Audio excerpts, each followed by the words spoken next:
Magandang araw mga katikas. For today's video, tuturuan natin ang mga candidate soldier kung paano ba bumaba sa tower gamit ang utility rope. Yan. At ang tawag dyan guys ay lizard rappel.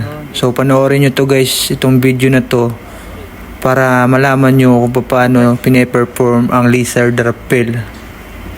Bago sila isalang guys, kailangan muna nila ditong i-rehearse ang kanilang gagawin kung paano ba sila makakababa sa tower. So yan yung starting nila, no, bago sila makapag-proceed sa next step.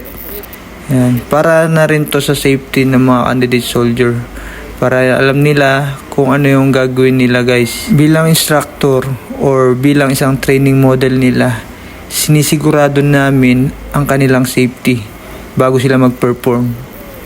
Tara, panoorin nyo to guys. Oh, sir! This is Narciso! With my body! Si Simblante! Request permission to climb the TTS Tower, sir! Enter! Sir!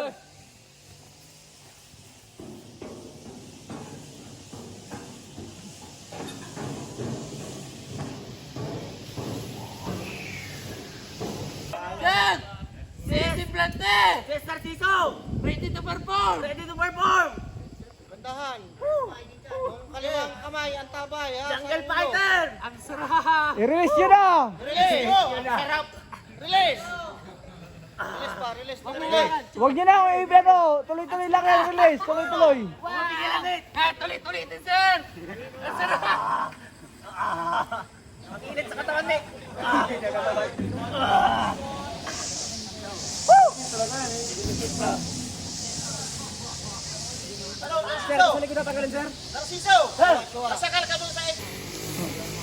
Oh, buddy, anong naramdaman niyo nung bumababa kayo, habang bumababa kayo sa tower?